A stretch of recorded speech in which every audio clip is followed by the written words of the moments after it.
The video. Um, as we approach the new year, heading into 2026, now's the time when we start thinking about what sort of things we're going to do differently for the next 12 months.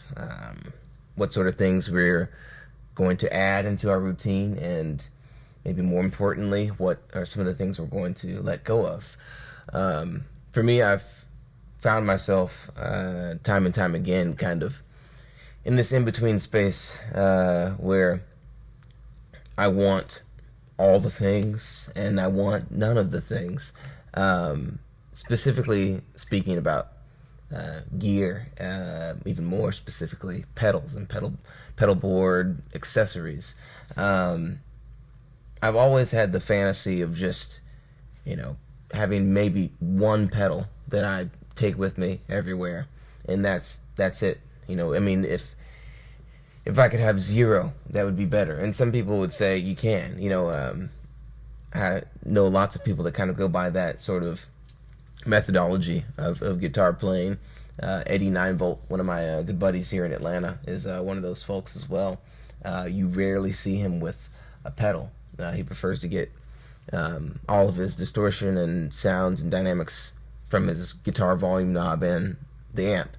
And I'm pretty similar in a sense. I definitely ride my guitar volume and tone knobs, mostly the volume, to get all of my sounds. I did do a test, my very first European tour. I went over with just an overdrive pedal, and I'm trying to remember what it was. It wasn't very far off from sounding kind of like a fuzz. It was, I believe it was by Pigtronics. I can't remember the name, but I'll put a picture of it up right here. I got turned on to this pedal by the Supro, little tiny Supro combo amps. Not the Delta King, but the Blues King, because the distortion channel circuit on that was based on this pedal. And I really liked the way it sounded in the amp, so I went and found the pedal for like $50, and I used it for a while. There's videos of me using this pedal, my live in Belgium at Freak Rock Festival in 2021. You can hear this pedal. I did have a wireless built-in tuner thing that was like right beside it, so technically it wasn't just one pedal, but that's more of a utility thing than a texture or an effect. So having completed that tour successfully, it kind of scratched that itch I had to try and live that idealized version of my guitar rig. But coming back from a month of only having that and doing all my shows with just an overdrive pedal, it did teach me why that's not necessarily the move for me. Yes, I can play these songs with just an overdrive pedal. I can play these songs with just an acoustic guitar. All these other pedals are there to enhance the show. Even if it's something you only use once a night, that's why they're there for me. Otherwise, if it was a more straightforward sort of blues gig or something where I had a big band, if I had another guitarist or a keyboard player, I might be able to simplify and lean out my pedals because they could handle some of the other sounds. But being in a trio based band, I'm covering a lot of territory, and I might want to have sections where things sound a little bit more watery, or any other adjective you want to throw on top of the guitar signal. So even with finding this clarity and coming to this realization, something was still bugging me. I didn't really know why, because I'd gone through the process, I'd done the thing, I came out on the other side of the experiment, and I had my answer. But every time I looked down at my board, I felt I didn't connect. Something didn't connect, and I wasn't feeling content or satisfied. Something still felt off. So I tried stripping everything down, just to 3 pedals. That's all I'm going to use. I need delay, and you need some sort of spatial effect, and I need a wah pedal, especially for a lot of the songs that have specific moments with wah. So I was like, okay, I'll do my wah pedal. I'll have the drive, and then I'll have the delay. That just felt weird. again, I was still missing key elements that I needed for certain songs. Not to mention that I use the Digitech drop pedal for almost half the set now with the new songs that'll be coming out next year. I use that so I don't have to bring, 3, 4, 5 guitars on the road. I can just drop tune, the guitars that I have with me. And that's been really helpful as a songwriting tool. And yeah, just to be able to not only like save my voice a little bit so I don't have to strain in standard tuning all the time, but also just to be able to, there's one of the new songs is a tune called Blow, and in standard tuning it sounds kind of wimpy, and then you drop it down 4 half steps, and it sounds completely different. It changes the whole vibe of the song. So I needed that. I also use a flanger quite a bit just for certain sections to make things pop. I also have on my little board now, I have my vocal slapback and echo, and that's right there on the board, so I don't have to go plug anything else in. It's powered and it's self-contained. The only thing that I have currently sitting off of my board is my wah pedal. I've also been using 2 different drives. I'll grab them real quick. This one is from Mythos Pedals. It's the 210 Double Drive Deluxe. It's a very similar circuit to the Love Pedal Les Lewis, which I used previously. One of my favorite drive sounds in general is the Fender 5A3, not the 5E3, but the A3 is the smaller TV style front amp. If you ever get a chance to play one of those, they sound amazing. Actually, I'll drop in a clip here of my bassist. He's actually a phenomenal jazz guitarist. He's playing through one of these at Carter Vintage Guitars in Nashville.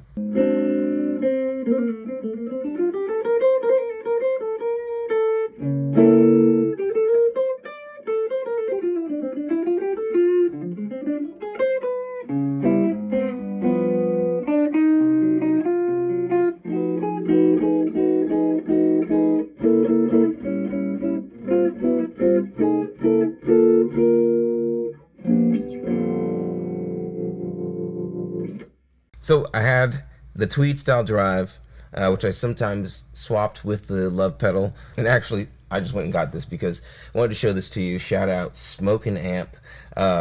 This is actually a clone of the Love pedal Les Lewis. When I went to go buy a Love pedal, there wasn't one available online, and I found this one on Sweetwater Gear Exchange, and it sounds awesome. Funny enough, I took this pedal out when I played with the Experience Hendrix tour in Knoxville, Tennessee, and played this through the Backline Deluxe Reverb, and the monitor engineer said that this was one of the best tones of the whole tour. So shout out Smokin' Amp. So I used these pedals along with the Klon clone as well, the Centura by Seriatone, I believe, and that was my drive section. So with the spirit of paring down, I tried to remove one of the drive pedals, and it still didn't work out really. Plus, I've been using this Acoustasonic. This is the Indonesian one, which I actually like better than the USA model, just because it's simpler and it's all black instead of the wood transition. But I use this live quite a bit for some of my folkier, rootsier tunes through the pedal board and through the Marshall and everything. And when I'm using this, the drive that I have set up for my electric rig just does not vibe. This is just too much. So I actually do need another overdrive with an EQ to be able to slip this in seamlessly. And so what did I do? Nothing really. I just kind of put up with it and kept playing. It's not like I was getting bad sounds or anything. I was happy with the way my rig sounded, and logically I really tried every different iteration of setup I could. So back in 2023, when I was still living in Austin, I was messing around with some Stratocaster style guitars, and really fell in love with some fuzz pedals. I ended up selling them eventually just because, given my ever-changing rigs, the pedals at one point or another just didn't really sync up well with whatever amp I was using. In come another pedal. This is another Mythos pedal. It's the Hephaestus Variable Voltage Fuzz, the golden box that they put out in collaboration with Rhett Shull.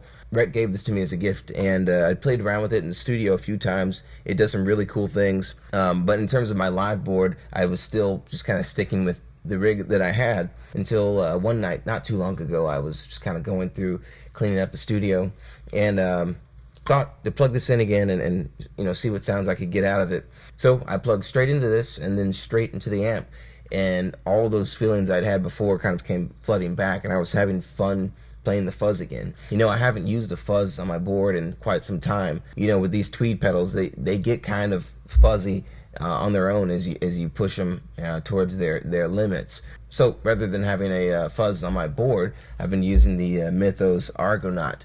All it is the octave section from like an octave fuzz, but without the fuzz, so you can just put the octave on top of anything you want, any fuzz, any overdrive. You can put the octave on top of a tube screamer. And I thought that was so cool. And so whenever I wanted to really get that extra fuzzy sound, I would just step on that. The only thing that I felt like I was missing was that cleanup that most people associate with fuzz face style pedals when you turn down the volume. So I started looking at fuzz faces. I've always thought they were so cool, especially the big ones that sit right off to the left or right of the pedal board, and ended up landing on the Jimi Hendrix Fuzz Face Mini.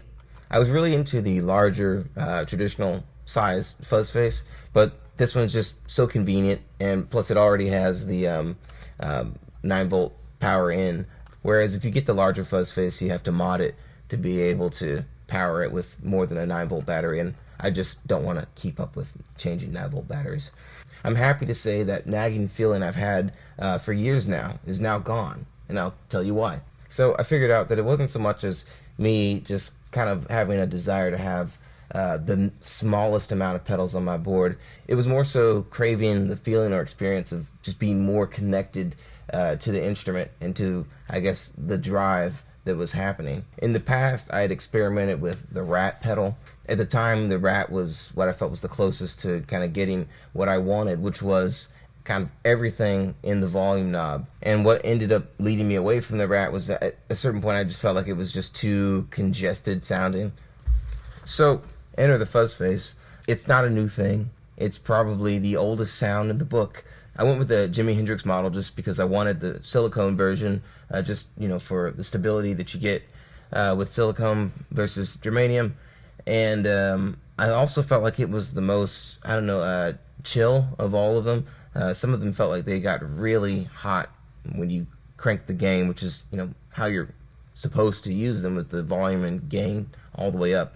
And this one just felt like it was the most laid back of all of them, which I thought was probably a good thing. And there's lots of videos out there with people playing fuzz faces and showing how they clean up. One thing that I was kind of concerned about, which kind of why I didn't look at a fuzz face sooner, was because I kind of thought, like, do I really want to have everything sound like a fuzz when my guitar's on 10? I thought fuzz was cool for moments, but I didn't know if I wanted, again, just to have fuzz all the time. And I think that came from me using fuzzes that weren't fuzz faces, fuzzes that did not really clean up as well. There's so much range in this fuzz face with the volume knob that I feel like I have lots of room for error in terms of moving the volume knob up and down, whereas again, a lot of fuzzes, it would be and drive pedals in general, it would be like turning down, and then you have just a hair micro amount where it's like, oh, now it's an overdrive, and then it's off. So let's just hear what that sounds like.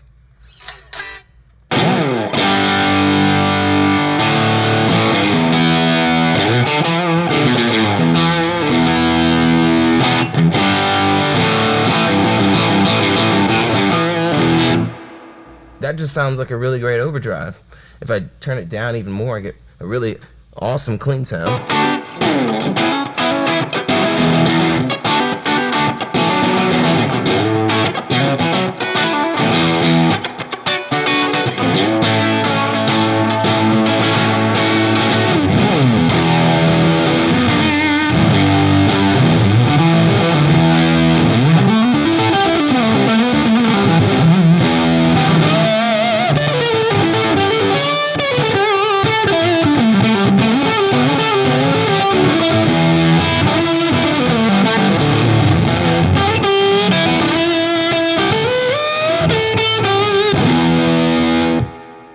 You get all that right here in the volume knob. That's what I felt like I was missing. Not necessarily one pedal just to do it all, though you could if you wanted to. With the fuzz face, you have so much dynamic range. You have awesome cleans. You get, great overdrive tones, and then you get basically a solo boost at the very top. It's awesome, and I can't believe it took me this long to figure that out. So to attempt to answer the kind of theme and question of this video, could I do it all with one pedal? Yes and no. Yes, I could do so much more than I thought. More than that European tour when I had the overdrive pedal. It would have been that European tour on steroids if I had the fuzz face. The no part of the answer is, even with this, I still want the other effects, again, for the show and for the specific songs. But that nagging feeling that I had that something was off, that I wasn't connecting, again, wasn't as much about needing to limit the things on my board to feel more connected and feel like things were simpler, but it was more so finding the right style of drive for me to feel more connected to my instrument. So I'll probably do another video talking about the fuzz face and maybe pedal board minimalism, step into some 5-watt world territory. But until then, Happy New Year, and let's get loud.